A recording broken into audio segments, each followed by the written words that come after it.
శ్రీమాత్రే నమః. దేవి శరన్నవరాత్రుల్లో భాగంగా 4వ రోజు అమ్మవారు మనకు లలితా త్రిపుర సుందరీ దేవిగా దర్శనమిస్తారు.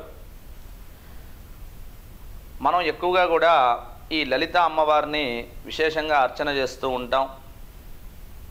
లలితా సహస్రనామాలతో, లలితా సహస్రనామ స్తోత్రంతో చాలా విశేషంగా అర్చన చేస్తూ ఉంటాం. ఈ లలితా త్రిపుర సుందరి చాలా విశేషమైనటువంటి దేవత, సౌభాగ్యకరమైనటువంటి దేవత. ఆమెను ఎప్పుడు కూడా ఆరాధన చేస్తూ ఉంటే స్త్రీలకు సౌభాగ్య వృద్ధిని కలుగజేస్తూ ఉంటుంది.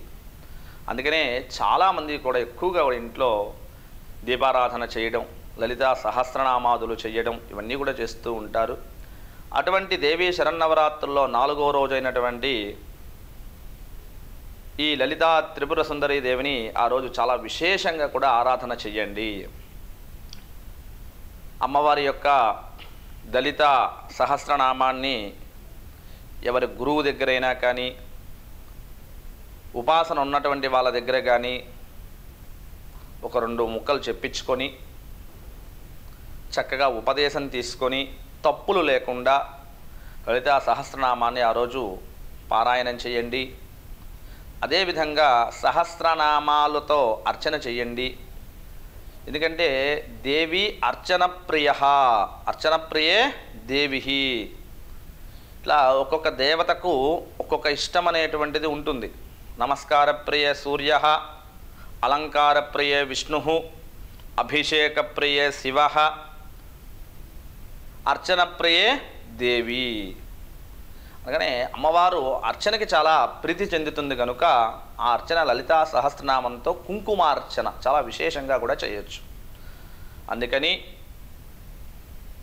ఎవరైతే 4వ రోజు దేవీ శరన్నవరాత్రుల్లో ఉభయ సంధ్య వేళల్లో అమ్మవారి ఎదుట కూర్చొని ఓం లలితా త్రిపుర సుందర్యై నమః ధ్యాయామి, ధ్యానం సమర్పయామి, ఆవాహయామి, ఇట్లా స్నానము దగ్గర నుండి, ధ్యానము దగ్గర నుండి షోడశోపచారాలతో అమ్మవారిని అర్చన చేస్తూ మధ్యలో కుంకుమార్చన వచ్చిన చోట చక్కగా లలితా సహస్రనామం చెప్పి విశేషంగా అర్చన చేయండి. దేవి ఖడ్గమాల కానీ, లలితా సహస్రనామం కానీ అన్నీ కూడా ఉపదేశం తీసుకోవాలి, స్వయం ప్రకటితంగా చేయకూడదు. అందుకని ఖచ్చితంగా ఉపదేశం తీసుకొని ఉచ్చారణ దోషాలు లేకుండా, పదములు దోషాలు లేకుండా, అక్షరాలు దోషాలు లేకుండా జాగ్రత్తగా చేయాలి. చేస్తే విశేషమైనటువంటి అమ్మవారి యొక్క అనుగ్రహాన్ని మీరందరూ కూడా పొందగలుగుతారు.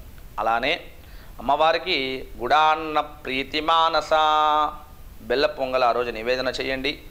చాలా విశేషంగా కూడా లలితా సహస్రనామంలో చెప్పి ఉన్నది. దధ్యాన్నం, గుడాన్నం ఇవన్నీ కూడా చెప్పి ఉన్నది. అందుకని గుడాన్నం చాలా విశేషం. బెల్ల పొంగలి అమ్మవారికి నివేదన చేయండి. ఆ రోజంతా కూడా లలితా నామాన్ని జపం చేస్తూ ఉండండి. లలితా చాలీసా అని ఉంటుంది, అది చక్కగా వినండి. మాకు లలితా సహస్రనామాలు రావండి, మాకు చెప్పేవాళ్ళు ఎవరు లేరండి అన్నప్పుడు హాయిగా ఒకటే నామం ఓం లలితాదేవ్యై నమః, లేకపోతే లలితా త్రిపుర సుందర్యై నమః అని నామమంత్రాన్ని జపిస్తూ ఉండండి. చాలా విశేషమైనటువంటి అనుగ్రహానికి మీరందరూ కూడా పాత్రులవుతారు. 4వ రోజు చక్కగా అమ్మవారిని, లలితా త్రిపుర సుందరి అమ్మవారి యొక్క స్వరూపాన్ని చక్కగా కూడా ఆరాధనతో, అర్చనతో అమ్మవారిని సేవించండి.